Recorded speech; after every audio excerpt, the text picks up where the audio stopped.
Assalamu alaikum and good evening, everyone. I hope you guys are doing well. I'm Nimra, a third year student from Computer System Engineering Department, and I am also a Director Activist at DSC Mute Jamshoro. I'm very excited to welcome you all in an adventurous journey of Travel Python to ML. So, guys, let me introduce our today's talented speaker who will help you to learn statistical libraries used in machine learning.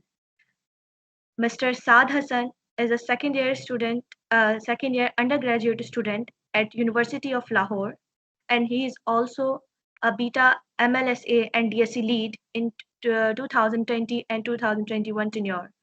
He loves to build large-scale deep neural networks to teach machine how to learn.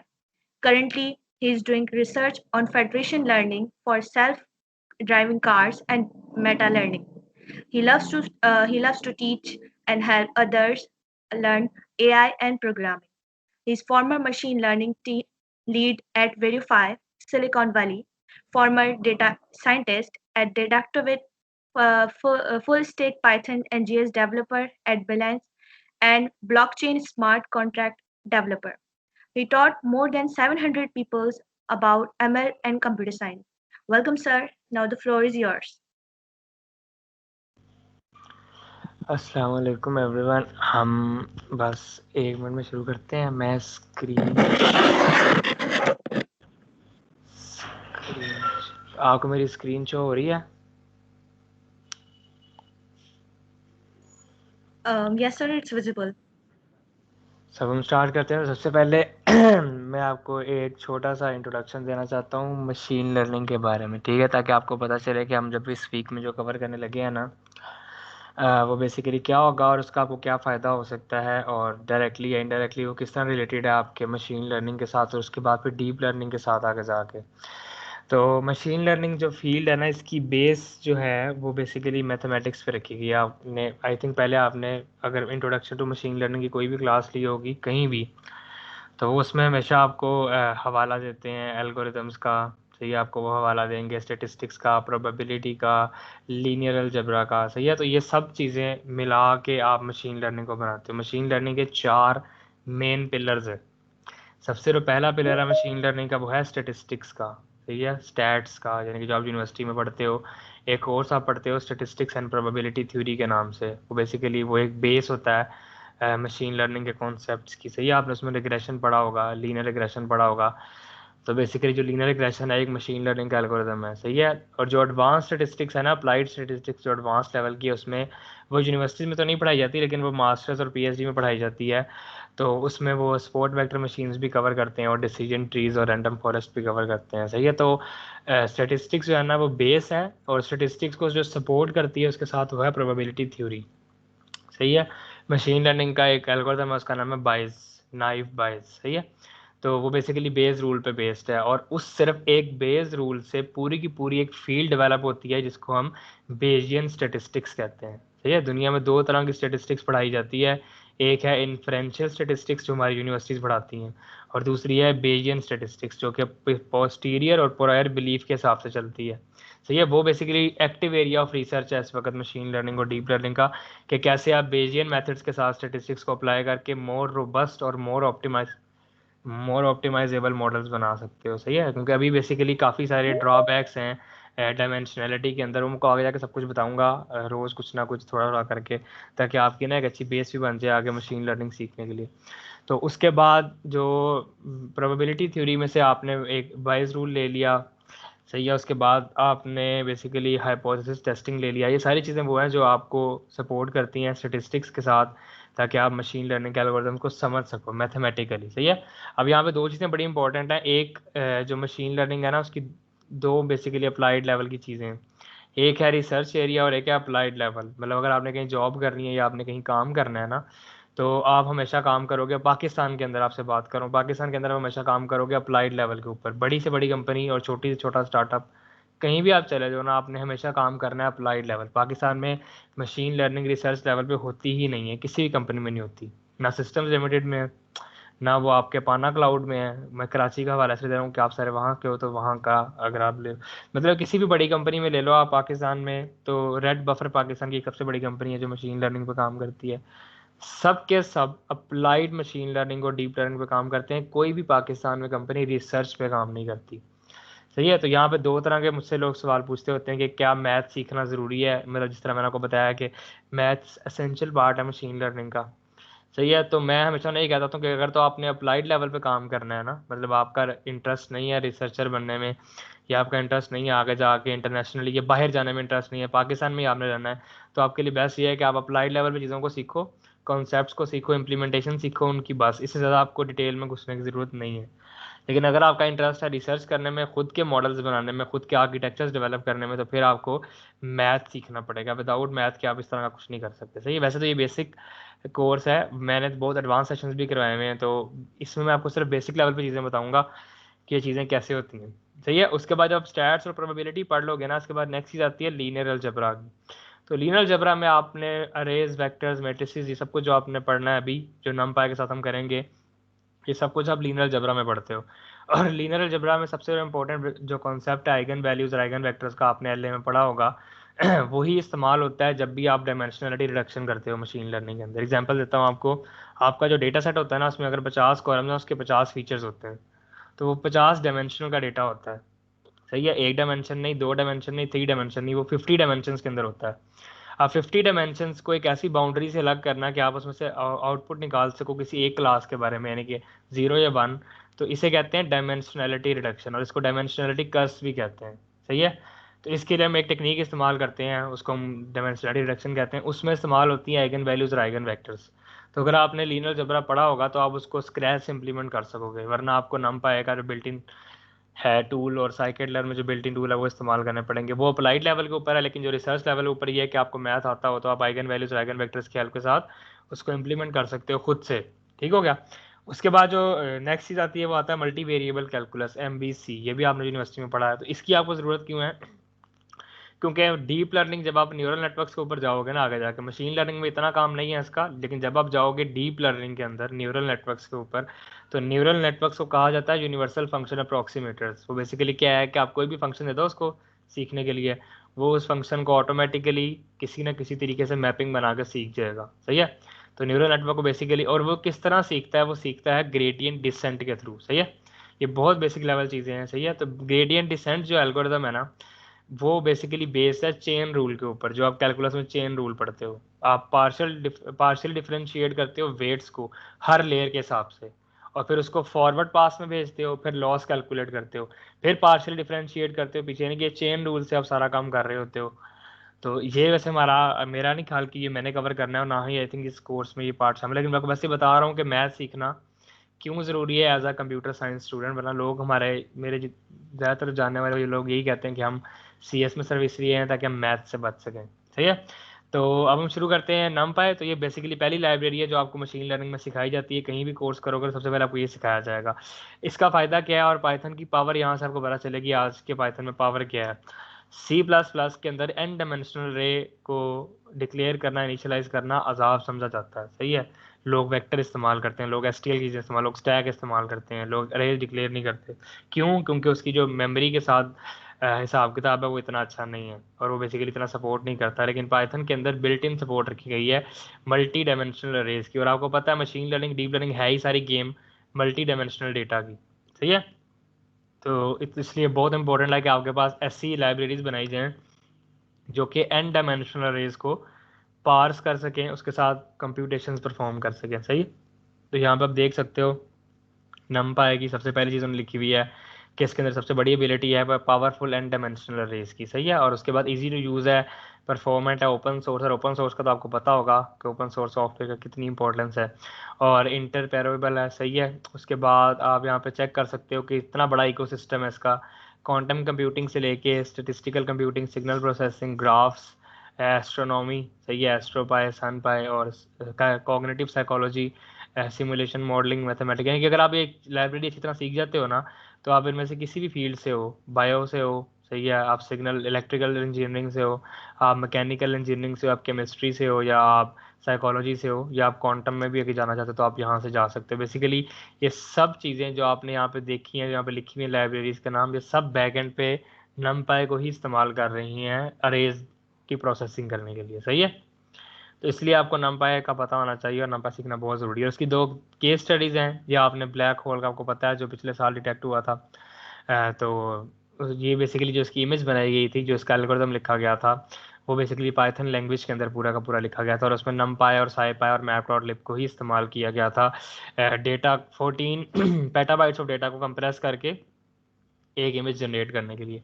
उसके बाद जब detection हुई थी last 2015 के अंदर, LIGO ने laser interferometer and gravitational waves observatory NASA का ये एक इदारा है जो कि ग्रेविटेशनल वेव्स को डिटेक्ट करता है जो कि ब्लैक होल से जनरेट होती हैं। तो 1916 में आइंस्टाइन ने ये प्रेडिक्शन की थी, और उसके 100 साल के बाद जब ये पहली बार डिटेक्ट की गई थी, तब भी साइंटिस्ट ने पाइथन और नमपाई को इस्तेमाल किया था इसका लेज़र वाला एल्गोरिथम लिखने के लिए, जो कि लेज़र से बेसिकली इम्पैक्ट को डिटेक्ट करता था कि कैसे हो रहा है सब कुछ। सही है, उसके बाद स्पोर्ट्स एनालिटिक्स का आपको पता ही है, जब आप मैच देख रहे होते हो कोई भी, तो वहाँ पे स्कोर प्रेडिक्टर आ रहा होता है, वहाँ पे बहुत सारी चीज़ें आ रही होती हैं ऐसी जो पहले से चीज़ें प्रेडिक्ट हो रही है, उसे हम कहते हैं स्पोर्ट्स एनालिटिक्स। तो उसमें भी काफ़ी हद तक स्टेटिस्टिक्स और नमपाई इस्तेमाल होता है डायरेक्टली। सही है, तो ये इसकी एप्लीकेशन है रियल लाइफ में कि आप कुछ भी करो तो उसके बाद आप ये चीज़ें करते हो। उसके बाद देखो post estimation using deep learning, तो बेसिकली जब आप किसी चीज़ को ऑब्जेक्ट को डिटेक्ट करते हो या किसी चीज़ को सेगमेंटेशन मैप में डालते हो, तो उसकी जो एरिया ऑफ इंटरेस्ट आपने निकालना होता है या रीजन ऑफ इंटरेस्ट निकालना होता है आरओआई, तो वो भी आप नमपाई के साथ ही निकालते हो। सही है, तो ये बेसिकली मैंने आपको बता दिया कि क्यों सीखना चाहिए, क्यों ज़रूरी है और क्यों आपको आना चाहिए। अगर आपने पाइथन सीख लिया और आगे मशीन लर्निंग में जाना है तो ये उसका पहला स्टेप है, इसके बगैर आप आगे नहीं जा सकते। सही है, तो सबसे पहले तो नमपाई इंस्टॉल करना है, वो आपको पता लग गया होगा नमपाई इंस्टॉल कैसे करते हैं। पिप इंस्टॉल नमपाई करोगे तो वो इंस्टॉल हो जाएगा। और ये बेसिकली जुपिटर नोटबुक है, इसका भी आपको पता होगा, आपने पाइथन पढ़ ली है पहले। तो हम डायरेक्ट इसको इम्पोर्ट करते हैं, आपको इम्पोर्ट करने का भी पता है अब। सही है, तो हम इम्पोर्ट numpy एज np, तो ये बेसिकली आपको पता है एएस एलियस होता है, और हम numpy को np के साथ इस्तेमाल कर सकते हैं पूरे हमारे प्रोग्राम में। तो सबसे पहली चीज़ जो numpy के अंदर होती है वो है अरेज। तो मैंने आपको बताया था पाइथन में दो तरीके हैं अरेज को डिक्लेयर करने के, तो वो एक numpy के साथ है और एक है अरे मॉड्यूल के साथ। सही है, अरे मॉड्यूल भी इस्तेमाल कर सकते हो आप, लेकिन बेसिकली जब आपने मशीन लर्निंग में काम करना है तो अरे मॉड्यूल इस्तेमाल नहीं करना, फिर आपने नमपाई इस्तेमाल करना है। क्योंकि जो न्यूरल नेटवर्क्स हैं या मशीन लर्निंग एल्गोरिथम्स हैं, जब आपसे एक्स और वाई एक्सपेक्ट करते हैं तो वो नमपाई अरे एक्सपेक्ट करते हैं आपसे। सही है, या एनडी अरे एक्सपेक्ट करेंगे। तो हमेशा कोशिश करनी है कि आप नमपाई के साथ ही काम करो। यहाँ पे अरे बनाते हैं ARR के नाम से एक अरे बनाते हैं। सही है, तो बहुत सिंपल है, आप नमपाई डॉट अरे करोगे तो आपकी एक अरे बन जाएगी। सही है, और अरे में जो एलिमेंट्स आप रखना चाहो 1 2 3 4 5, तो ये आप देख सकते हो। मैं इसको चाहूँ प्रिंट कर दूंगा, तो अब यहाँ पे देखो मेरे पास एक अरे आ जाएगी 1 2 3 4 5 की। और इसके बाद आप मतलब ये आपको देखना, मैंने 1 2 3 4 5 लिखा है, ये इंटीजर्स हैं, तो बेसिकली ये जो अरे बनेगी ये इंटीजर्स की अरे बनेगी। तो अभी मुझे समझ नहीं आ रहा है इतनी देर क्यों लगा रहा है। तो ये देखो 1 2 3 4 5। सही है, इस तरह आप फ्लोट की अरे बना सकते हो। तो अगर इसको इसमें कॉपी करूँ और कॉपी करके यहाँ पेस्ट करूँ और मैं सिर्फ एक को किसी को फ्लोट कर दूँ, 1 पॉइंट कर दूँ, तो बेसिकली आप देखना कि वो सबको फ्लोट कर देगा। सही है, तो ये काफ़ी लोग इसमें कंफ्यूज रहते हैं कि ऐसा क्यों होता है। तो याद रखना पाइथन के अंदर ये है बिल्ट इन फंक्शन के, जब भी आप कोई अरे डिक्लेयर करते हो तो जो उसका लार्जेस्ट डेटा टाइप होता है ना वो सबको उसके बराबर कर देता है। सही है, तो नमपाई के अंदर यूटिलिटी है।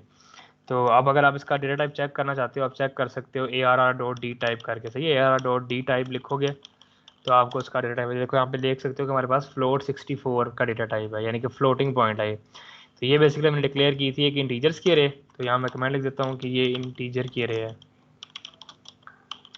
सही है, और जो नीचे हमारे पास है वो बेसिकली फ्लोट की अरे है। आप सबको भी फ्लोट बना सकते हो, लेकिन अगर आप किसी एक को फ्लोट बनाओगे तो सब ऑटोमेटिकली खुद ही फ्लोट हो जाएंगे। पाइथन हमेशा top to bottom approach follow करता है, यानी कि बिग डेटा टाइप को हमेशा प्रेफरेंस मिलेगी शॉर्ट के ऊपर। ये चीज़ हमेशा ज़हन में रखना, ये ना हो कि आपने एक पॉइंट डाल दिया तो उसके बाद आप सोचो कि ये सारा कुछ इस तरह क्यों हो गया। सही है, उसके बाद आप अरे डिक्लेयर करना आपने सीख ली। अब आप अरे को मतलब आप ये अभी 1 डायमेंशन अरे है। बेसिकली आपने ये देखा होगा, अगर इसमें प्रिंट करूँ प्रिंट ARR, तो अब यहाँ पे देख सकते हो कि ये 1D अरे है, ये इसको हम वेक्टर कहते हैं। तो मशीन लर्निंग में ना 1D अरे नहीं कहना आपने कभी, मशीन लर्निंग में इसको हम एक वेक्टर कहते हैं। सही है, ये क्यों इंपॉर्टेंट है, जब आप कभी नेचुरल लैंग्वेज प्रोसेसिंग करोगे ना NLP आगे जाके, कभी चैटबॉट्स वगैरह बनाओगे, तो उसमें हमेशा आप वेक्टर एम्बेडिंग इस्तेमाल करते हो या वर्ड एम्बेडिंग इस्तेमाल करते हो। तो वो बेसिकली एक वर्ड टू वेक एल्गोरिथम आता है, तो अगर आपको 1D अरे बोलोगे ना वहाँ पे, तो वो आपसे मिक्सअप हो जाएगा सब कुछ, क्योंकि बेसिकली मशीन लर्निंग में 1D अरे को हमेशा एक वेक्टर लेके चला जाता है और वेक्टर ही समझ जाता है। सही हो गया। तो वेक्टर हमने बना लिया, अब हम एक मैट्रिक्स बनाते हैं। सही है, तो मैट्रिक्स के लिए क्या करेंगे, 2 डायमेंशनल अरे बनाएंगे। तो यहाँ मैं लिखता हूँ matrix is equal to numpy dot arr, दोबारा वही numpy डॉट अरे, और यहाँ पे आप 2D अरे बनाओगे। देखो पहले मैंने 2 ब्रैकेट्स डाल दी, इसका मतलब क्या है कि ये 2D अरे है। मैं यहाँ पे लिखता हूँ 1 2 3 4, और यहाँ कॉमा डाल के एक और अरे बना लेता हूँ 4 5 6।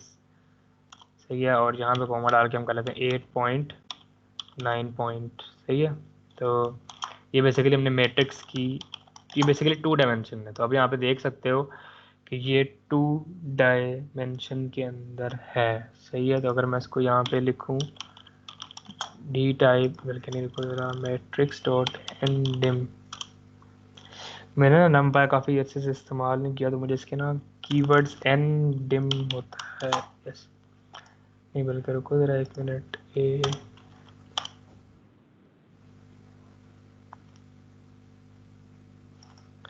numpy डॉट अरे double,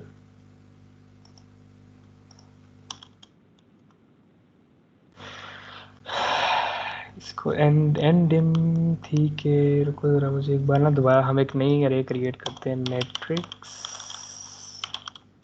is equal to numpy dot array, और इधर हम 2 ब्रैकेट। सही है, तो 9.0 में भी फ्लोट की रे बना रहे हैं, आप कुछ भी बना सकते हो। सही है, 8.0 7.0, तो यहाँ हमारे पास बेसिकली पहला कंप्लीट हुआ, उसके बाद फिर दूसरा, तो यहाँ हम बना सकते हैं 6.0 5.0, ठीक है, कॉमा थर्ड ले लो एक, इधर भी कह लो 5.0 और 4.0। तो यहाँ इसको प्रिंट करते हैं, प्रिंट मैट्रिक्स। मुझे ना ये समझ नहीं आ रहा कि ये इसको लिस्ट क्यों प्रिंट कर रहा है।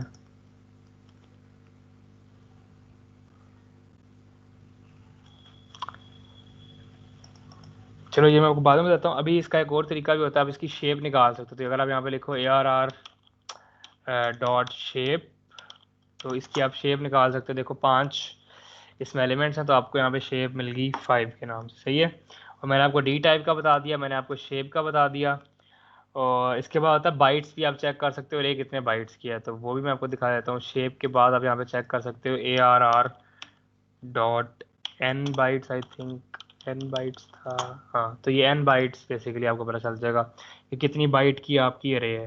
सही है, तो अब मुझे बस ये देखने दो कि ये 2D अरे की नहीं क्रिएट हो रही, इसको नाम b is equal to numpy dot अरे,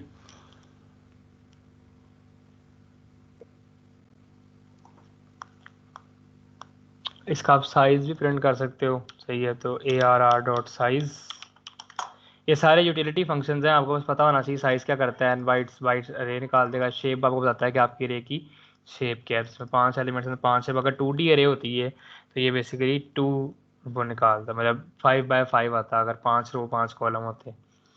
तो इसके अलावा और मुझे ना अभी बस ये समझ नहीं आ रहा कि ये 2D अरे इनिशियलाइज क्यों नहीं हो रही। numpy डॉट अरे, ठहरो ज़रा,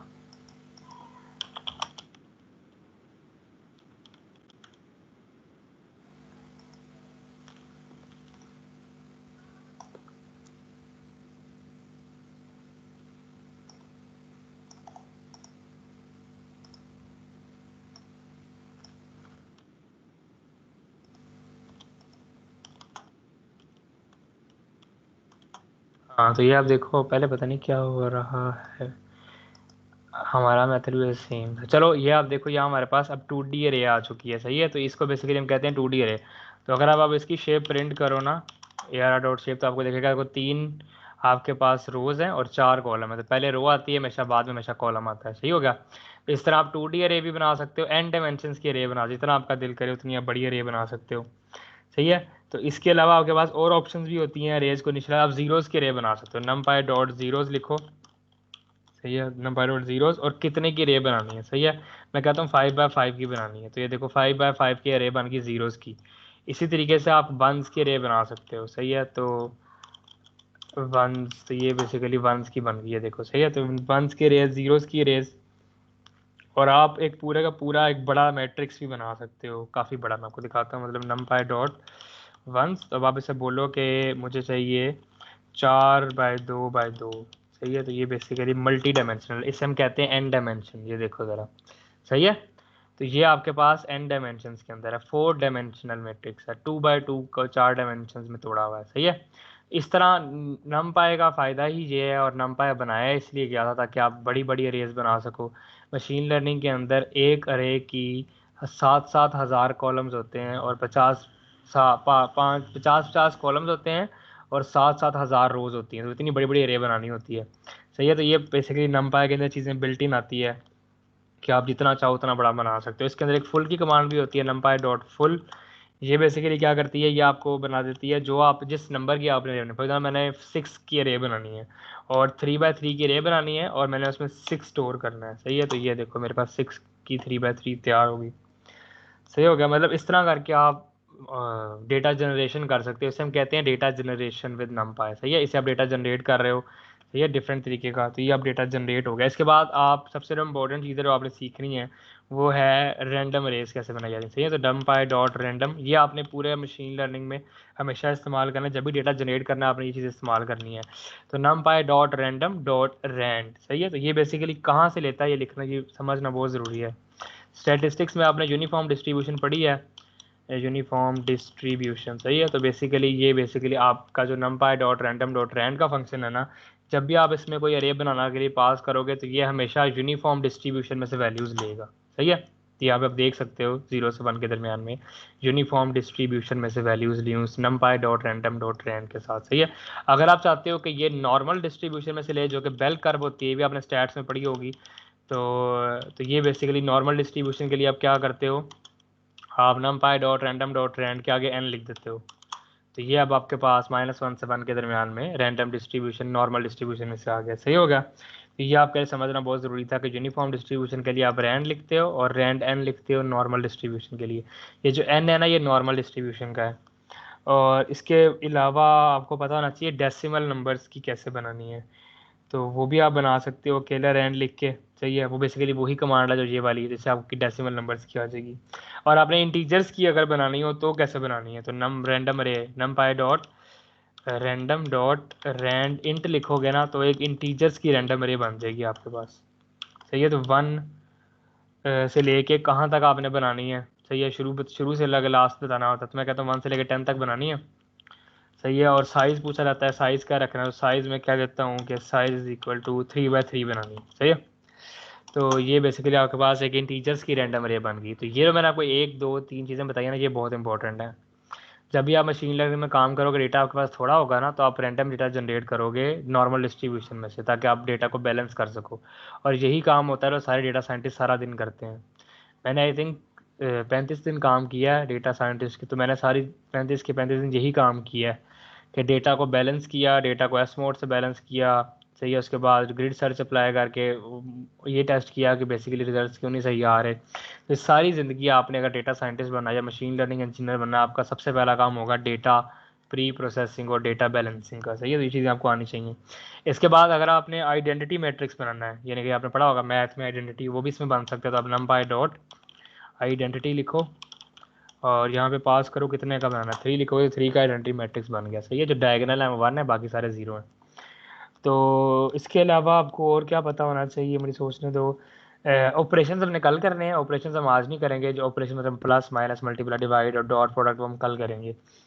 आज हमने बस बेसिक नमपाई के बारे में सीखने के और क्या क्या किसमें यूज़ होता है। अच्छा, इसके अलावा और हम देखते हैं इसके एलिमेंट्स को एक्सेस कैसे कर सकते हैं, सही है। तो अब हम शुरू से एक दोबारा अरे बनाते हैं, सही है। नई array ARR is equal to NumPy dot array, और यहाँ पे हम लिख लेते हैं 1 2 3 4 5 6, ठीक हो गया। तो ये बेसिकली हमारे पास अरे बन गई। तो इसके आप एलिमेंट्स को एक्सेस कर सकते हो, वही जिस तरह आप C++ में भी करते आ रहे हो, बाकी लैंग्वेज में भी करते हो, इंडेक्सिंग के साथ, सही है।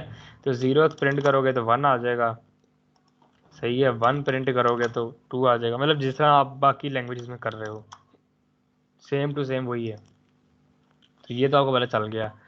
अब आपने अगर प्रिंट करना है रो और कॉलम, या आपने प्रिंट करना है एलिमेंट्स की एक रेंज, तो वो कैसे करनी है, क्या क्या तरीका होता है उसका? जहाँ से शुरू करना है वो बताओ। 1 से शुरू करना है, मतलब 2 से शुरू करना है, इसका मतलब ये है। सही है, क्योंकि देखो ये 0 है और ये 1 है। सही है, तो हमने बोला कि 2 से शुरू करो और सारे प्रिंट कर दो। ये देखो 2 3 4 5 6। ठीक है, मैं इसको कहूँगा अगर 0 से शुरू करो तो ये 1 भी प्रिंट कर देगा। ये देखो, ये बहुत इंपॉर्टेंट चीज़ है, ये आपने पूरी मशीन लर्निंग में करनी है, आपको पता होना चाहिए। जब भी आप रीजन ऑफ इंटरेस्ट निकालते हो ना किसी इमेज का, तो आप हमेशा इंडेक्सिंग और स्लाइसिंग से निकालते हो। मैंने आपको एक बार डिटेल में बताया, जब हम पांडास में जाएंगे तब सारा मैंने आपको पूरा एक दिन लगाऊंगा सिर्फ इंडेक्सिंग और स्लाइसिंग के ऊपर, क्योंकि लोगों को ना ये चीज़ें समझ नहीं आती, करने के बाद भी नहीं आ रही होती। तो इसके अलावा आप लिख सकते हो, खाली छोड़ दो तो ऑटोमेटिकली सारी रे प्रिंट हो जाएगी। सही है, तो इस तरह आप बेसिकली इंडेक्सिंग और स्लैशिंग कर सकते हो। कोई भी इंडेक्स दे दो, 3 से शुरू कर लो, 3 के बगैर सारी आ जाएंगी। सही है, या आप इसके बाद यहाँ लिख सकते हो -1, ये भी कर सकते हो। तो बेसिकली उसने देखो -1 को छोड़ दिया, जो लास्ट एलिमेंट है। -1 का मतलब होता है लास्ट एलिमेंट, उसने उसको छोड़ के बाकी सारे प्रिंट कर दिए, शुरू से लेकर लास्ट एलिमेंट तक गया, लास्ट एलिमेंट को एक्सक्लूड कर दिया, यानी कि ये एक्सक्लूडेड होता है हमेशा। सही हो गया। तो अब हम एक काम करते हैं, जो हमने ऊपर अरे क्रिएट की थी इसको कॉपी कर लेते हैं, और अब हम 2D अरे की इंडेक्सिंग सीखते हैं। सही है, पहले 1D अरे की सीख ली, अब 2D अरे की सीखते हैं। तो ये बेसिकली हमारे पास आ गया। अब मैं यहाँ प्रिंट करता हूँ। सबसे पहले आप रो लिखते हो, फिर कॉलम लिखते हो। सही है, तो 1 का मतलब क्या हुआ, पहले इसको प्रिंट कर लेते ताकि आपको समझ आ जाए। तो ये मैंने लिखा ARR, बल्कि लिखता हूँ प्रिंट ARR। तो ये हमारे पास देखो अरे आ गई, फर्स्ट रो ये है, सेकंड रो ये है, थर्ड रो ये है। तो हमने बोला कि पहली रो यानी कि जो 5 6 7 8 वाली रो है, इसमें से हमें 0 1 2 3 सेकंड था, चलो सेकंड एलिमेंट सही है, तो ये देखो 7th आ गया हमारे पास। ठीक है, पहली रो ये वाली थी, उसमें से सेकंड एलिमेंट 0 1 2, तो हमारे पास 7 आ गया। इस तरह आप 2D अरेज की इंडेक्सिंग करते हो, यहाँ आप रो देते हो, यहाँ आप कॉलम देते हो। सही है, और अगर आपने कोई पूरी की पूरी एक रो लेनी है इसमें से, तो क्या करोगे, जोन सी रो लेनी है, 1 रो लेनी है उसको, रो और बको बाकी सारा वैसे का वैसे ही दे दो मुझे। ठीक है, तो क्या होगा, ये आपको बेसिकली वो वाली दे देगा, नहीं बल्कि मैं कॉमा डालना भूल गया, कॉमा कॉमा, ये लो। तो ये आपके पास बेसिकली 1 वाली जो रो है पूरी की पूरी आ जाएगी। देखो आपने बोला कि कॉलम मुझे सारे के सारे चाहिए, कॉलम, बल्कि बस ये समझो कि इसका मतलब ये है, जो कॉलम साइन है इसका मतलब ये है कि जब भी कॉलम साइन आएगा वो एक इंटरवल मांगेगा आपसे, स्टार्टिंग इंटरवल और एंडिंग इंटरवल। अगर आपने उसको ना दिया तो वो सारे के सारे एज्यूम कर लेगा। सही है, तो हमने शुरू में तो बोल दिया कि हमें पहली रो चाहिए यानी कि ये वाली, लेकिन हमने कॉलम में बोला कि हमें सारे के सारे कॉलम चाहिए, तो उसने सारे के सारे कॉलम प्रिंट कर दिया। ठीक हो गया।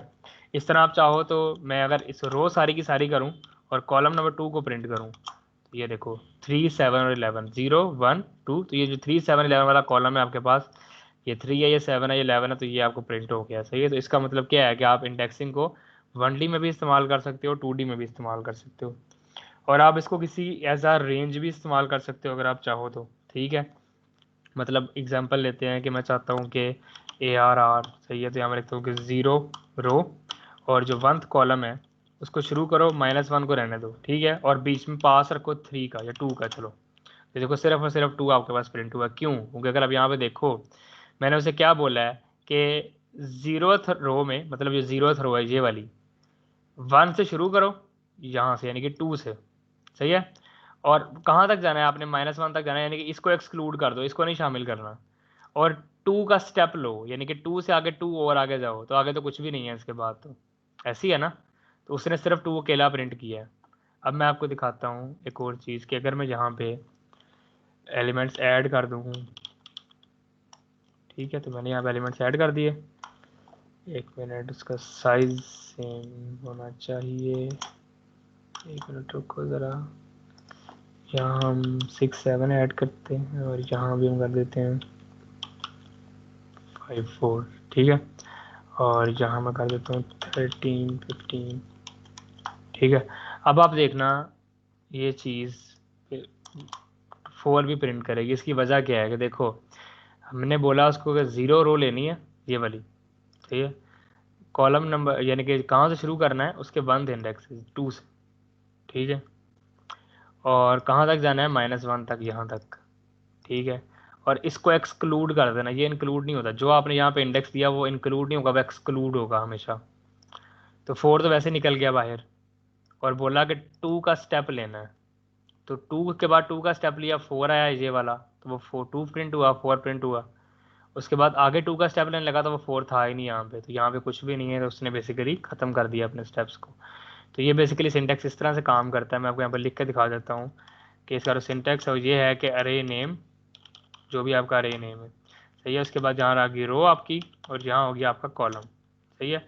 और जब आपने स्टेप साइज वाला काम करना है तो उसका क्या पैटर्न है, उसका ये है कि ऐसे होगा, स्टार्ट इंडेक्स, सही है, एंड इंडेक्स, और यहाँ पे होगा आपका स्टेप साइज। ठीक हो गया, तो ये बस आप कमेंट से समझ जाना कि क्या हिसाब किताब है। ठीक हो गया, तो स्टार्ट एंड और फिर स्टेप साइज, तो ये स्टार्ट एंड और ये स्टेप साइज। तो ये बेसिकली नमपाई की इंडेक्सिंग है जो कि आपको पता होनी चाहिए। आप इसके एलिमेंट्स को चेंज भी कर सकते हो, आप चाहो तो। फॉर एग्जांपल मैं चाहता हूँ कि मैंने ARR की पहली अरे का दूसरा एलिमेंट, यानी कि थर्ड एलिमेंट, इंडेक्सिंग 0 से स्टार्ट होती है, तो मैं जब भी 1 बोलता हूँ उसका मतलब 2 होता है, 2 बोलता हूँ उसका मतलब 3, मतलब इस तरह होता है, क्योंकि 0 से स्टार्ट हो रहा है सब कुछ। तो मैं चाहता हूँ मैं इसको 20 कर दूँ, चलो ठीक होगा। तो अब अरे का जो 1th रो है ये वाली, सही है, इसका जो सेकंड एलिमेंट है 0 1 2, ये जो 7 है ये 20 हो जाना चाहिए। ठीक हो गया, तो हम इसको 20 करते हैं, इसको प्रिंट करके देखते हैं दोबारा, प्रिंट ARR, तो अब आपको 7 की जगह 20 नज़र आएगा, ये देखो, ठीक है, वो ऊपर 7 था, यहाँ पे 20 हो गया। तो ये मतलब अब बस आपको ये इंडेक्सिंग करनी आ जाए तो आप एलिमेंट्स चेंज कर सकते हो, एलिमेंट्स रिप्लेस कर सकते हो, एलिमेंट्स ऐड कर सकते हो, डिलीट कर सकते हो, जो आप चाहो वो कर सकते हो, सही है। अब अगर मैं चाहता हूँ कि मैं पूरे का पूरा इंडेक्सिंग बेस्ड पूरी अरे चेंज करूँ, तो वो कैसे करते हैं कि मैं चाहता हूँ कि जो है रो सारी की सारी, सही है, और कॉलम नंबर 2 मैंने चेंज करना है, सही है। बेसिकली रो से मुझे फ़र्क नहीं पड़ता, मुझे 0 1 2 ये वाला कॉलम मुझे चेंज करना है, 3 20 और 11 वाला, ठीक है। इसके लिए आप क्या कर सकते हो, आप इज इक्वल टू लिख सकते हो जिस अरे के बराबर आपने चेंज करना है, ठीक है। तो ये बेसिकली मैं आपको असाइनमेंट में दूंगा, ये चीज़ें मैं आपको भी नहीं करा रहा, ये चीज़ें आपको फिर होमवर्क में क्या करोगे, ठीक है। तो ये आपसे मैं करवाऊँगा, आपको एक नोटबुक मिलेगी, उसमें आप ये सब कुछ करोगे, ठीक है। तो ये बेसिकली इंडेक्सिंग और स्लैशिंग आपने इसको खुद से एक्सप्लोर भी करना है, क्योंकि ये इतनी सी बात नहीं है, ये तो सिर्फ बेसिक्स हैं, तो मतलब काफ़ी कम्प्लेक्स इंडेक्सिंग भी होती है, कहीं कभी कभी मल्टी लेवल इंडेक्सिंग भी होती है, सही है। तो वो मैं आपको अभी सिंपल यूज़ केस में समझा नहीं सकता, वो तो इंशाल्लाह अगर मैंने आपको मशीन लर्निंग आगे कंटिन्यू करवाई तो मैं फिर तब आपको बताऊंगा कि कैसी कैसी होती है, जब आप बेसिकली कॉलम और रोज़ को एक डेटा फ्रेम में ले रहे होते हैं ना, वो इंशाल्लाह जब पांडास करेंगे तब आपको अच्छी तरह समझ आ जाएगा। अभी बस अब इतना समझो कि स्टार्ट एंड और स्टेप साइज क्या होता है और रो कॉलम का इंडेक्स क्या होता है, ये इंडेक्सिंग का आपको पता होना चाहिए। अच्छा, इसके अलावा और क्या कर सकते हैं हम, सोचने दो मुझे, और क्या क्या हो सकता है नमपाई में। हाँ, एक वैसे और तरीका है अरे जनरेट करने का, अरेंज की कमांड होती है, तो आप यहाँ पे लिख सकते हो सॉर्टेड अरे, सही है, तो numpy डॉट अरेंज, सही है। तो ये बेसिकली एक अरे बनाता है, जहाँ से आप बोलोगे वहाँ से लेके तक, सही है। तो इसमें जो लास्ट वाला होता है वह एक्सक्लूडेड होता है, यानी कि ये 10 जो है ना वह एक्सक्लूडेड है, तो 0 से लेकर 9 तक की रे बनेगी, ठीक है। तो मैं अगर इसे प्रिंट करूं तो आप यहाँ पे देख सकते हो कि 0 से लेकर 9 तक की रे बनी है, जो 10th है 10 है वो एक्सक्लूडेड है, इसमें वो शामिल नहीं किया गया, ठीक है। आप इसको स्टेप साइज भी दे सकते हो अगर आप चाहो तो, मतलब मैं चाहता हूँ मैंने इवन नंबर्स की रे प्रिंट करनी है, 0 से लेके 1000 तक के इवन नंबर्स चाहिए मुझे, तो मैंने उसे क्या बोला कि 0 से लेकर 1000 तक जितने भी नंबर है, स्टेप साइज क्या रखा 2 का, तो वो ऑटोमेटिकली इवन नंबर्स प्रिंट होंगे, ठीक है। तो अगर मैं इसको यहाँ पे आपको दिखाऊं तो आप यहाँ पे देख सकते हो कि सारे इवन नंबर हैं, 2 4 6 8 10 12 13, सही है। इस तरह आप बेसिकली ऑड नंबर्स भी निकाल सकते हो, बल्कि नहीं, ऑड नंबर्स के लिए आपको यहाँ पे 3 लिखना पड़ेगा। तो ये देखो 0 3 6 9 12 15 18 21 24। अब देखो ये चीज़ें अगर आपने C++ में करनी हो तो आपको फॉर लूप लगाना पड़ता है, फिर आपको चेक करना पड़ता है, तो पाइथन में सब कुछ कितना सिंपल है, इसीलिए ये लैंग्वेज जो है ना वो इतनी पॉपुलर है बिगिनर्स के दरमियान में, कि इसमें हर चीज़ मतलब आप एक चुटकी में कर सकते हो, जो आप सोचो वो आप 1 मिनट में कर सकते हो, तो आपका सारा ध्यान जो है ना वो प्रोडक्टिविटी पे रहता है। एक और कमांड है numpy.i की, मुझे याद नहीं रहा, numpy.i ये भी बेसिकली वही करती है जो हमने ऊपर देखा था, तो देखना भी क्या करती है, numpy.i आइज नहीं आया है, ये भी एक आइडेंटिटी मैट्रिक्स क्रिएट करेगी आपके लिए, ठीक है। तो 4 डायगोनल के साथ, सही हो गया। इसमें बेसिकली आपने बताना होता है कितने डायगोनल्स हैं। numpy डॉट आइडेंटिटी में आपने बताया था कितनी रोज हैं कितनी कॉलम्स हैं, इसमें आप बताते हो कि कितनी डायगोनल वंस रखने हैं, तो मैंने बताया 4 रखने हैं, तो उसने खुद ब खुद 4x4 का बना दिया मुझे, सही है। और इसकी कुछ छोटी मतलब मैक्सिमम और मिनिमम वाली चीज़ें भी होती हैं, सही है। मतलब आप अगर चाहो तो एक नई अरे बनाओ, ARR is equal to numpy dot array, और यहाँ पे आप 1 2 3 4 5 6 45 67 89 ये एक अरे बनाई हमने, और हमने इसका ना मैक्सिमम चाहिए, तो लिखेंगे ए आर आर डॉट मैक्स, तो हमें इसका मैक्सिमम मिल जाएगा 89, सही है। ए आर आर डॉट मिन लिखेंगे, हमें मिनिमम मिल जाएगा इसका, सही है। 1 जो है इसका मिनिमम है। हमें इसका इंडेक्स चाहिए कि मैक्सिमम कहाँ पे है, तो A R R dot arg max, और यहाँ पे हम लिखेंगे ये देखो, तो बेसिकली उसने बोला कि जो मैक्सिमम नंबर है वो 8th इंडेक्स पे पड़ा हुआ है। अब आप ये सोचो, सबने सी प्लस प्लस पढ़ी है, मैं आपको कहता हूँ कि अरे की मैक्सिमम वैल्यू निकालो, अब क्या करते हो, पहले एक फॉर लूप लगाते हो अरे के पूरे एलिमेंट्स का, मैक्सिमम एलिमेंट को अरे के 1 एलिमेंट के बराबर करते हो, फिर चेक लगाते हो कि if it is greater than 2 then maximum is equal to वो, और फिर मैक्सिमम को एंड में प्रिंट करते हो, ऐसे ही करते हो ना, कि इंडेक्स क्या है मैक्सिमम वैल्यू का। पाइथन के अंदर ही सब कुछ आपको एक लफ्ज़ के अंदर मिल रहा है, मैक्स, मिनिमम, आर्ग मैक्स और आर्ग मिन, कि किस इंडेक्स के ऊपर मैक्सिमम वैल्यू पड़ी है और किस इंडेक्स के ऊपर मिनिमम वैल्यू पड़ी है, सही हो गया। तो ये आप देख सकते हो, तो 1 बेसिकली 0th इंडेक्स के ऊपर है, तो उसका मतलब ये है कि जो आर्ग मिन की वैल्यू है वो 0 आएगी, सही है। आप शेप चेक कर सकते हो, आप रीशेप कर सकते हो वेक्टर्स को, सही है। आप अरेज को कॉपी भी कर सकते हो, बस ये लास्ट चीज़ है आज की कि अरे को कॉपी कैसे करते हैं। तो आप यहाँ पे एक नई अरे बनाओ, A is equal to A R R dot copy, सही है। तो कॉपी करोगे तो आपकी ये अरे है ये बेसिकली ए में कॉपी हो जाएगी, तो ये देखो सेम टू सेम अरे आपके पास यहाँ पे आ गई। उसके बाद एडिशन, सब्ट्रैक्शन, मल्टीप्लिकेशन, डिवीजन और अरे के कुछ ऑपरेशंस हैं, वो इंशाल्लाह हम कल करेंगे। जो मैथमेटिकल ऑपरेशन है उसमें डॉट प्रोडक्ट है, सही है, और कोसाइन लेना, साइन लेना, tan h, exponential, log, NumPy को लिस्ट से कैसे लेते हैं, लिस्ट को नम्पाई से कैसे लेते हैं, लिस्ट की एडिशन क्या होती है, सही है। आइडेंटिटी और लीनियर अलजेब्रा से डिटर्मिनेंट कैसे लेते हैं, सही है। आइगन वैल्यूज, आइगन वेक्टर्स कैसे निकालते हैं, और बेसिकली सिंगुलर वैल्यू डिकम्पोजिशन कैसे करते हैं, ट्रेस कैसे निकालते हैं, मैट्रिक्स नॉर्म कैसे निकालते हैं, इन्वर्स कैसे निकालते हैं, ये सब कुछ इंशाल्लाह हमने कल करना है। तो कल मैं आपको बताऊंगा स्टैंडर्ड डिविएशन कैसे निकालते हैं, वेरिएंस कैसे निकालते हैं, तो वो इंशाल्लाह हम कल करेंगे। कल हम इंशाल्लाह टेक्स्ट फाइल को भी रीड करेंगे, और टेक्स्ट फाइल को रीड करके हम उसके अंदर वैल्यूज़ होंगी उनको स्टोर करेंगे फाइल टाइप के अंदर, जो कि int16 के अंदर होंगी। तो वो मैं आपको बताऊंगा सारे फॉर्मेटिंग कैसे होती है। तो आज के लिए बस इतना ही था, क्योंकि आज बिगिनर, तो मैंने बस सवाल जवाब के लिए ज़्यादा टाइम रखा है ताकि अगर आपका कोई क्वेश्चन है तो आप मुझसे पूछ सको। तो अब सवाल जवाब की बारी। ये नोटबुक आपको मिल जाएगी आई थिंक गूगल क्लासरूम पे, मैं वहाँ अपलोड कर दूंगा या फिर यहीं पे कर दूंगा इसी चैट के अंदर बाद में। तो वहाँ से आप ये डाउनलोड करके इसको अपने कंप्यूटर में चला के खुद रन करके देख सकते हो, और मैं आपको इनकरेज करूँगा खुद रन करके देखो, क्योंकि ये चीज़ें खुद करने से ही आपको आएंगी, ठीक है। तो अब कोई अगर किसी का सवाल है तो आप लोग मुझसे पूछ सकते हो।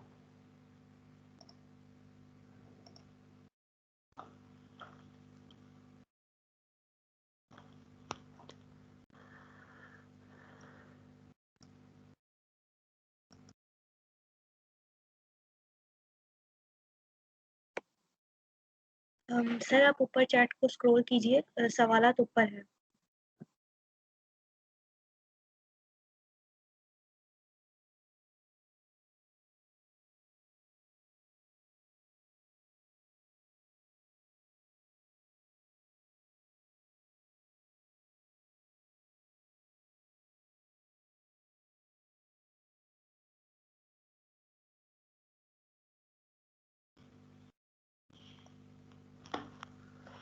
क्लस्टरिंग के पीछे क्या लॉजिक है? क्लस्टरिंग के पीछे ही होता है कि आप डेटा को बेसिकली डिफरेंट क्लस्टर्स और डिफरेंट वेक्टर्स के हिसाब से एसोसिएट करते हो। इस तरह आपने अगर एसपीएम पढ़ा है तो उसमें पता होगा आपको लार्ज मार्जिनल एरर होता है और लार्ज मार्जिनल वेक्टर होता है, तो इसी तरह क्लस्टरिंग में भी उनकी अपनी टेक्निक्स होती हैं। क्लस्टरिंग जो है वो अनसुपरवाइज लर्निंग में आता है।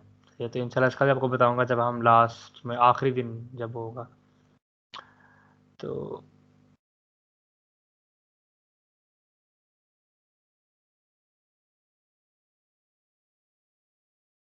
और कोई सवाल? मैश ग्रिड करवाऊंगा आपको, मैश ग्रिड हम इंशाल्लाह मैट प्लॉट लिब जब में जाएंगे ना, तब इंशाल्लाह हम करेंगे। मैं स्क्रिप्ट भी आपको कराऊंगा, और मेरा ये है कि आपको स्टैकिंग भी करानी है नंपाई में, स्टैक कैसे करते हैं दो रेस को, क्योंकि वो इस्तेमाल होता है इमेज प्रोसेसिंग के अंदर। काफ़ी ज़्यादा लोगों को समझ नहीं आ रही होती कि स्टैकिंग कैसे काम करती है। वैसे मुझे ये कहा गया था कि बिल्कुल बेसिक लेवल पे सब कुछ कराना, तो मैंने अपने हिसाब से बिल्कुल बेसिक लेवल ही कराया अभी।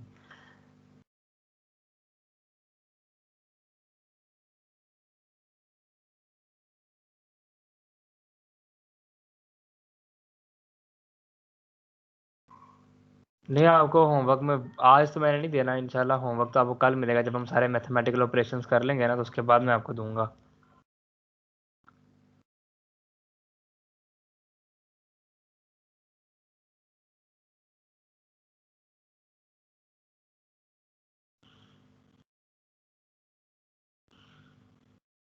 पाइथन में मैक्सिमम फॉर 2D एरे कुछ भी नहीं है। आप जितनी मर्जी बड़ी एरे चाहो डिक्लेयर कर सकते हो इंशाल्लाह। जब हम पांडास में जाएंगे ना, तो मैं आपको डेटा सेट इंपोर्ट करवाऊंगा। 80-80 हज़ार कॉलम्स होंगे उनके अंदर, 80-80 हज़ार रोज होंगी।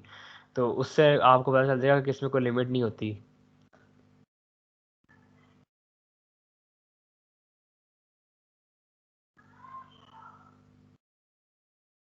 मल्टीपल अरेज में कैसे पता चलेगा कौन सा मैक्सिमम कौन सा मिनिमम? मल्टीपल अरेज में कि मल्टी डायमेंशनल अरेज में? तो आप ये खुद चेक करो, अभी खोलो और एक मल्टी डायमेंशनल अरे डिक्लेयर करो, और डॉट मैक्स से चेक करो क्या आता है, और फिर मुझे बताना कल, ठीक है?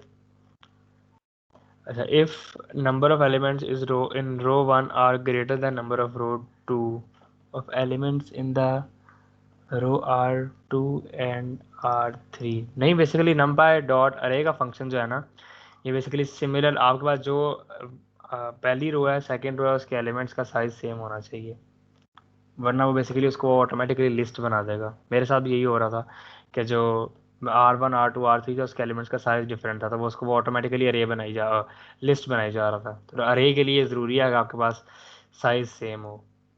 सही है, और कोई सवाल किसी का इसके अलावा?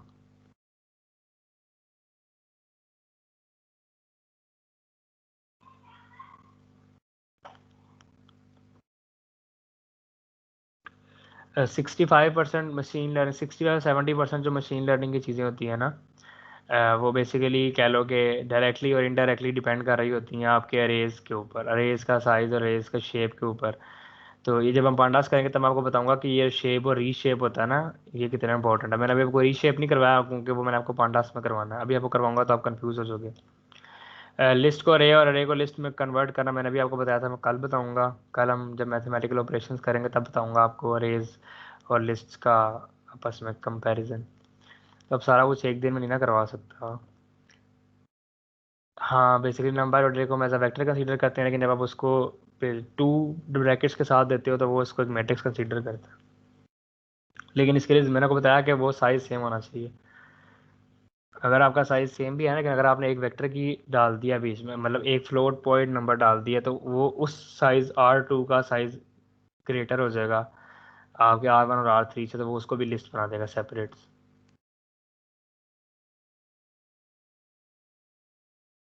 हाँ, लेकिन डिफरेंशिएशन जो है ना, वो बेसिकली नम पाई के अंदर बिल्ट इन है। मैं आपको ये कल दिखाऊंगा कि डेरिवेटिव आप नम पाई से डायरेक्टली ले सकते हो, ट्रांसपोज भी आप डायरेक्टली ले सकते हो डॉट टी के साथ। ये सारे मैथमेटिकल ऑपरेशंस मैं आपको कल करवाऊंगा।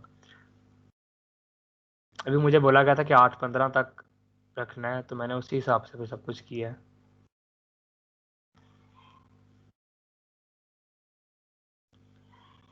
नहीं, उसको डायरेक्शन कंसीडर करने की ज़रूरत नहीं है, वेक्टर ऑलरेडी वन डायमेंशन के होते हैं, तो उसमें कंसीडर करने की जरूरत है। लेकिन आप फिर भी प्रिंट करके चेक कर सकते हो कि वेक्टर का शेप के वो हमेशा जितने एलिमेंट्स होंगे वही आएगी, क्योंकि वो 1D रहे हैं। ये इंशाल्लाह आपने अगर कभी इमेज प्रोसेसिंग की हो, या आपने, मेरे पास तो ये है नहीं राइट कि मैं आपको खुद मशीन लर्निंग पढ़ाऊँ, वरना अगर आप किसी भी ऑनलाइन कोर्स से पढ़ो ना, तो आप देखना वहाँ पे जब भी आप डेटा को इम्पोर्ट करते हो ना, तब वो हमेशा मैट्रिक्स की और एनडी अरे की फॉर्म में ही होता है। वेक्टर की फॉर्म में सिर्फ डेटा होता है एनएलपी का, नेचुरल लैंग्वेज प्रोसेसिंग के अंदर। जब आप चैटबॉट या कुछ भी इस तरह की चीज़ बनाते हो ना, तो जब आप टेक्स्ट को पार्स करते हो, उसकी टोकनाइजेशन, स्टेमिंग और लेमेटाइजेशन करते हो, तो उस वक्त आप वेक्टर्स लेते हो, वर्ड वेक्टर्स बनाते हो, तो तब वेक्टर्स इस्तेमाल होते हैं, वरना बहुत मुश्किल है। वेक्टर्स हमेशा मैट्रिक्स और एनडी अरेज ही होती हैं। टेंसर जो हैं वो बेसिकली मल्टी डायमेंशनल वेक्टर्स नहीं होते, मल्टी डायमेंशनल अरेज होती हैं। ठीक है, तो वेक्टर मल्टी डायमेंशनल नहीं हो सकता, वेक्टर का मतलब ही ये है कि वन डायमेंशन का है, सही है। तो टेंसर जो है, टेंसर फ्लो जो डीप लर्निंग की लाइब्रेरी है उसका नाम ही सिर्फ टेंसर फ्लो इसलिए रखा गया है क्योंकि उसमें जो टेंसर्स हैं वो फ्लो करते हैं डायनामिक कंप्यूटेशन ग्राफ्स के अंदर, सही है। तो टेंसर फ्लो बेसिकली ग्राफ बनाता है और उसमें सारे टेंसर्स फ्लो कर रहे होते हैं। आप अगर सिंगल वेक्टर भी डिक्लेयर करते हो ना तो टेंसर फ्लो उसको हमेशा टेंसर की फॉर्म में ही इस्तेमाल करता है। और आपकी डीप लर्निंग के मॉडल्स की जब आप इनपुट देते हो, कभी CNN में इनपुट दी हो या आपने कभी LSTM को इनपुट दिया हो, तो आपने देखा होगा वो इमेज के साइज के अलावा आपसे एक्सपेक्ट कर रहा होता है कि आप 4 डायमेंशन भी दो उसको, क्योंकि वो बेसिकली एक टेंसर एक्सपेक्ट कर रहा होता है आपसे, ठीक है। तो केरास टेंसर फ्लो एक ही है, जो केरास है वो टेंसर फ्लो का कह लो कि सब है, मतलब बेसिकली टेंसर फ्लो के ऊपर बिल्ट इन है केरास, सही है।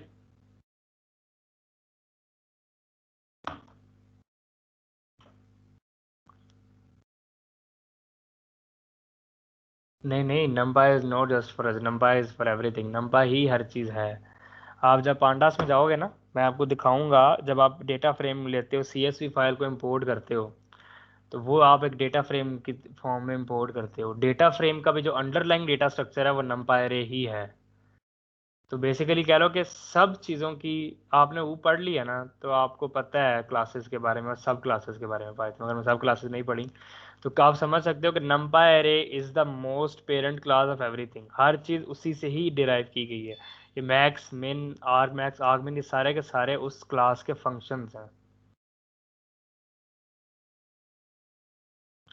AI इंजीनियरिंग अलग चीज़ होती है, डेटा साइंस अलग चीज़ होती है और मशीन लर्निंग अलग होता है। बेस्ट इंस्टीट्यूट कोई भी नहीं है, बेस्ट इंस्टीट्यूट आपके पास यूट्यूब और गूगल है। मैंने आज तक कभी किसी को 1 रुपया नहीं दिया अपने आप को सिखाने का, ना कभी किसी से लिया है उसको सिखाने का। तो मैं कभी भी कोई इंस्टीट्यूट जो है ना वो रेकमेंड नहीं करता। हाँ आप कह सकते हो, मैं आपको बताऊंगा रोड मैप सारे का सारा इंशाल्लाह जब आपके मेरा जब पार्ट खत्म हो जाएगा ना, जब हम पांडास और मैप डॉट लिव और सी बोन कर लेंगे, मैं आपको एक 5 मंथ का कुरिकुलम दूंगा पूरे का पूरा। बल्कि एक काम करो, मैं वो आज आज ही दिखा देता हूँ आपको, ताकि आपने अगर शुरू करना तो आप लोग स्टार्ट कर सको।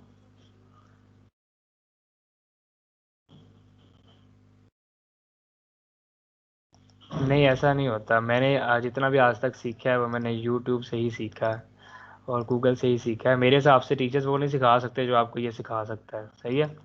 तो अगर आप github.com/SAADHAXXAN लिखोगे तो आपके पास ना मेरा गिटहब खुल जाएगा, सही है।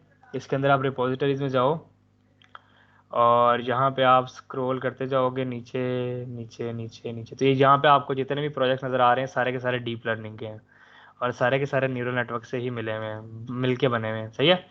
तो अगर आप नेक्स्ट कर दो, यहाँ पे आपको एक रिपोजिटरी मिलेगी सबसे नीचे, उस पर लिखा होगा लर्न मशीन लर्निंग इन 5 मंथ्स की, सही है। तो ये लिंक मैं आपको चैट में भी दे देता हूँ। तो ये आप जब इसको खोलोगे ना तो आपके पास इस तरह का कुछ खुलेगा। 5 महीने का एक कुरिकुलम है जो मैंने फॉलो किया था जब मैं मशीन लर्निंग सीख रहा था आज से 2 साल पहले, FSC की छुट्टियों के बाद, ठीक है।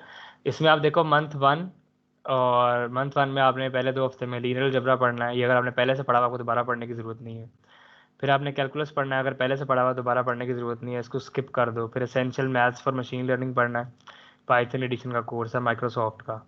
ये सारे फ्री हैं, इसमें से कोई आपसे 1 रुपया नहीं लेगा। ये यूनिवर्सिटीज़ हैं, MIT है, हार्वर्ड है, ये आप पेंसिल्वेनिया से पढ़ोगे और ये आप माइक्रोसॉफ्ट से पढ़ रहे हो। तो इससे बेस्ट यूनिवर्सिटीज़ पूरी दुनिया में कोई नहीं है जो आपको पढ़ा रही हैं। तो पाकिस्तान का तो इसका मतलब पाकिस्तान तो कहीं आता ही नहीं है ना इनके मुकाबले में। तो मैंने सब कुछ जहाँ से पढ़ा हुआ है।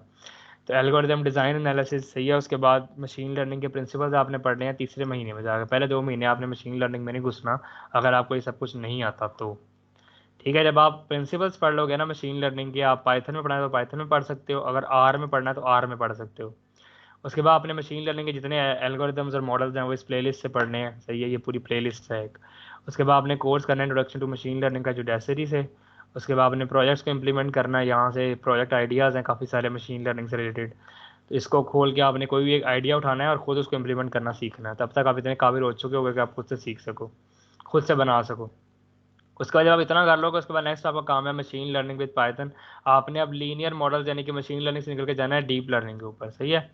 तो ये आपको वो कोर्स डीप लर्निंग तक लेके जाएगा। फिर आपने सीखनी है deep learning using tensor flow, तो ये आप पाइट और से भी सीख सकते हो। मैं प्रेफर करूँगा पाईटॉर्च से सीखो। आजकल पाईटॉर्च काफ़ी, लेकिन मसला ये है कि इंडस्ट्री में हमेशा टेंसरफ्लो ही इस्तेमाल हो रहा है, पाईटॉर्च अभी भी इतना नहीं हुआ, लेकिन पाईटॉर्च रिसर्च में इस्तेमाल होता है। तो ये आपको बेसिकली कोर्स टेंसरफ्लो भी सिखा देगा और साथ आप डीप लर्निंग के प्रिंसिपल्स को भी सीख जाओगे। सही है। उसके बाद ये लास्ट कोर्स आपने करना है, इसके बाद आप इस काबिल हो जाओगे कि आप डीप लर्निंग का प्रोजेक्ट इंप्लीमेंट कर सको 3 और 4 वीक में, 5th मंथ के अंदर। सही है। तो आपने यहाँ से जाके कोई एक प्रोजेक्ट अच्छा सा उठाना है जो आपको अच्छा लगे, और फिर आपने उसको खुद से इंप्लीमेंट करना सीखना है अपने हिसाब से। सही हो गया। तो ये आप गिटहब पे जाके, और अगर आपने कोई प्रोजेक्ट्स वगैरह चेक करने तो आप यहाँ पे जाके कर सकते हो। सही है। अगर इंस्पिरेशन के लिए कि ये चीज़ें कितनी इंटरेस्टिंग हो सकती हैं, तो यहाँ पे आप देख सकते हो कि मैंने वैसे आप ये भी बनाया था आपके लिए, आपने पाइथन सीख लिया तो अब टाइम आ गया कि आप प्रोजेक्ट्स इंप्लीमेंट करो। तो मैंने काफ़ी सारे बना के रखे हुए हैं जब मैंने ये बनाए थे शुरू इनिशियली। तो पाथ फाइंडिंग विजुअलाइजेशन है, एंड्रॉयड ऐप्स डाउनलोडर है, कार गेम है, फ्लैपी बर्ड गेम है, card ID card generator, library management system, ये सारे जीयूआई इंटरफेस में बने हुए हैं। पीडीएफ कन्वर्टर है, पासवर्ड जनरेटर है, क्यू बार अटेंडेंस सिस्टम है। सही है। स्क्रैपिंग का सॉफ्टवेयर है। ये आपका ऑडियो कंट्रोल करता है, मतलब ये जो आपका ऑडियो है ना, इससे आप डायरेक्ट ऑडियो कंट्रोल कर सकते हो। किसी प्रोजेक्ट्स के आपने अगर इंपोर्ट्स निकालने हैं वो आप इससे निकाल सकते हो कि इंपोर्ट कितने किए हैं मैंने, मतलब कौन कौन सी लाइब्रेरी इंपोर्ट हुई है इसमें। वाईफाई की जनरेट करनी है, निकालनी है आपने अपनी वाईफाई की, तो आप इससे निकाल सकते हो। स्पीच रिकग्निशन का भी है, और यूएसबी पोर्ट डिसेबलर है, वेब ऑटोमेशन है। बेसिकली इससे आप, इसमें सारे बॉट्स मैंने बना के रखे हैं पहले से। लिंक्डइन का बॉट है, यूट्यूब का है, फेसबुक का है। इसको सिर्फ आप इंस्टॉल करो, पाइथन की स्क्रिप्ट को रन करो, और ऑटोमेटिकली वो ब्राउज़र खुलेगा सेलेनियम का, और वो खुद ब खुद ऑटोमेटिकली लॉगिन करेगा आपके लिंक्डइन और इंस्टाग्राम में। तो यहाँ पे ट्विटर का भी है, इंस्टाग्राम का भी है, फेसबुक का भी है। आपने सिर्फ इतना सा काम करना है कि आपने यहाँ पे जो अपना यूज़र नेम और पासवर्ड है वो डालना है यहाँ पे। तो यहाँ पे अपना ईमेल आपने डालना है और जहाँ पे अपना पासवर्ड डालना है, तो ये ऑटोमेटिकली आपको यूट्यूब में लॉगिन करके देगा। सही हो गया। तो ये आपको सिर्फ इसलिए बता रहा हूँ कि आपने पाइथन सीख ली, तो जब तक आप प्रोजेक्ट्स को इम्प्लीमेंट नहीं करोगे ना, तो इसका फ़ायदा नहीं है सीखेगा। तो यहाँ से अगर आप चाहो तो इम्प्लीमेंट करना सीख सकते हो। सही है। और इसके अलावा मैंने आपको बताया इंस्पिरेशन के लिए आप कुछ भी उठा लो, ऑब्जेक्ट डिटेक्शन विद टेंसरफ्लो और detector on 2, face classification using phase network, multitask cascaded neural network है ये, और सेंटिमेंट एनालिसिस विद बर्ड, ये बेसिकली नेचुरल लैंग्वेज का है।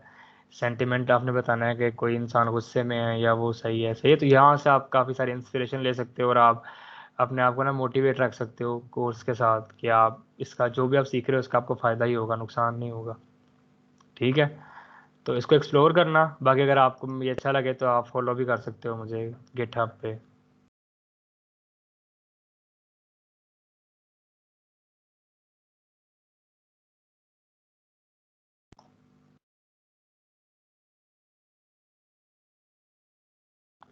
मैं आपको लिंक्डइन दे देता हूँ। अभी किसी का कोई क्वेश्चन है तो आप मुझसे पूछो, क्योंकि हमारे पास बस लास्ट 7 मिनट है, 8:30 तक फिर हम इसको ख़त्म कर देंगे। तो किसी का कोई सवाल है तो आप लोग मुझसे पूछ सकते हो।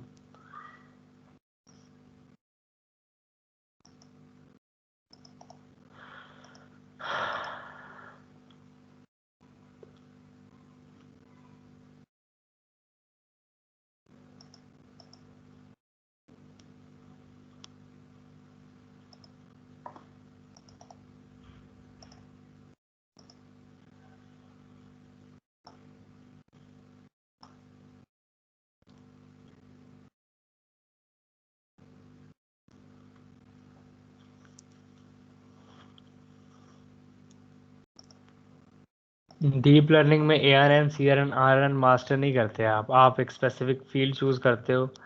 आपके पास 3 मेन फील्ड्स हैं डीप लर्निंग के अंदर। सबसे जो पहली है वो है कंप्यूटर विजन की, CV की, और उसमें आप CNN आपको आना चाहिए, ANN आना चाहिए, और उसके वेरिएंट्स सारे के सारे आने चाहिए।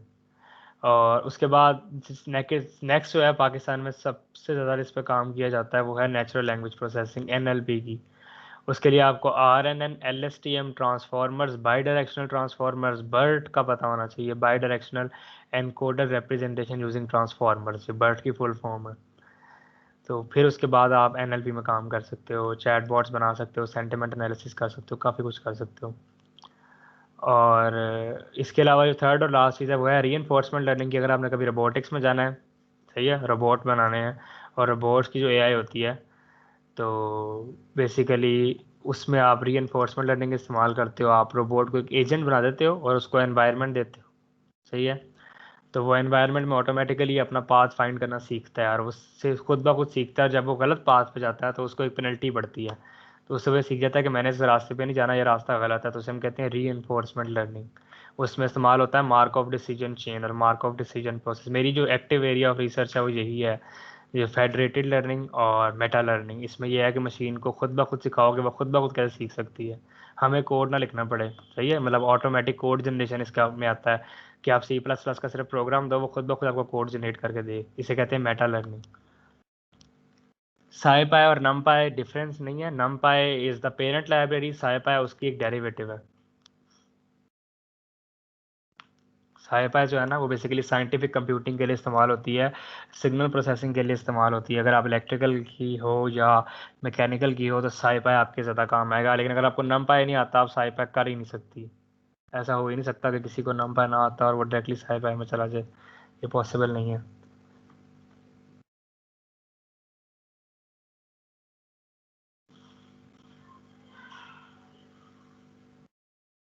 नहीं, साइथन एक अलग कॉन्सेप्ट है, NumPy का उससे कोई लेना देना नहीं। साइथन तो ये है कि अगर आपने अपने पाइथन कोड को C++ रन टाइम में रन करना है तो उसके लिए आप साइथन को इंपोर्ट करके अपने पाइथन के कोड को C++ के रन टाइम में रन करके स्पीड ऑप्टिमाइजेशन पे काम कर सकते हो, लेकिन इसका NumPy के साथ कोई लेना देना नहीं है। हाँ, आप NumPy के ऑपरेशंस को फास्ट कर सकते हो साइथन के थ्रू, लेकिन डायरेक्टली उस दोनों का आपस में कोई लेना देना नहीं। और जाइथन का तो मुझे नहीं पता ये क्या चीज़ है, मैंने कभी जाइथन नहीं सुना।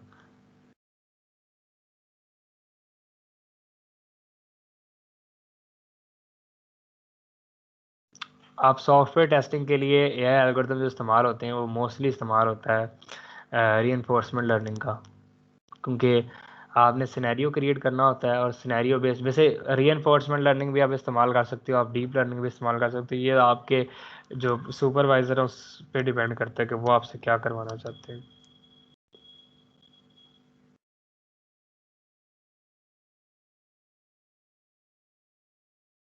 और किसी का कोई सवाल? GPT-3 जो है वो जनरेटिव प्री ट्रेनिंग ट्रांसफॉर्मर है, वो बेसिकली ओपन AI का है और वो बेस्ड है 12 अटेंशन हेड मास्क ट्रांसफार्मर के ऊपर। बहुत कम्प्लेक्स चीज़ है वो, मैं आपको इस लेवल पे नहीं बता सकता अभी। उसमें इस्तेमाल होता है अटेंशन मैकेनिज़्म, और अटेंशन मैकेनिज़्म अपने आप में पूरी एक कहानी है। वो जब कभी मेरा इंशाल्लाह मार्च में ना नेचुरल लैंग्वेज प्रोसेसिंग का बूट कैम्प स्टार्ट हो रहा है, तो अगर आप लोगों ने वो करना है तो आप बता सकते हो अनायत को, तो वो बेसिकली आपको उसका लिंक भी बाद में सेंड कर देगा जब ये ख़त्म होगा।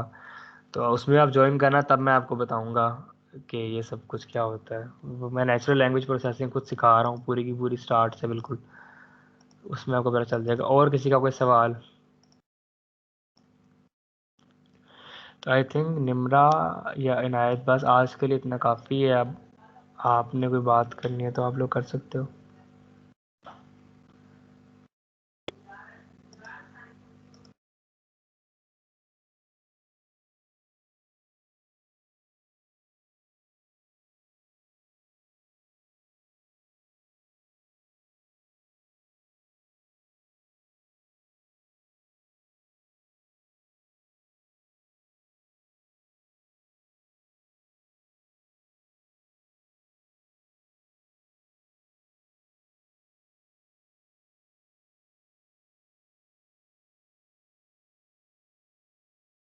पाइथन रियली फास्ट है या नहीं, क्योंकि पाइथन में सर मेरा एक सवाल है। मुझे ये पूछना था कि पाइथन रियली मतलब फास्ट है यानी, बिकॉज उसमें थ्रेडिंग का बहुत इशू आता है।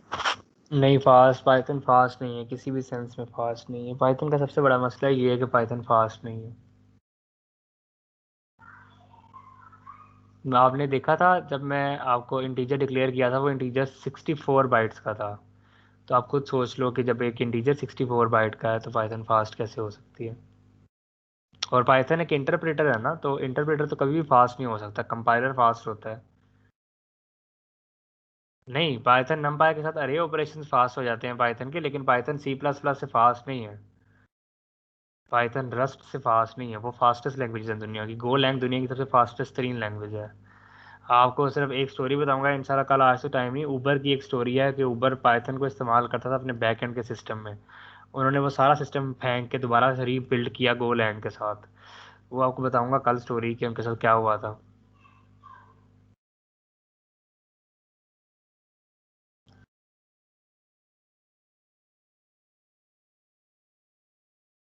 तो आई थिंक निम्रा, अब आपने कुछ कहना है तो आप कह सकती हो, मेरी तरफ से आज इतना ही था। Okay guys, if you have any question तो अभी भी स्पीकर हैं हमारे पास, आप पूछ लें। वैसे तो सर ने बहुत सारे जवाब दे दिए हैं, पर अगर किसी का कोई सवाल रहता है तो पूछ लीजिए। ओके,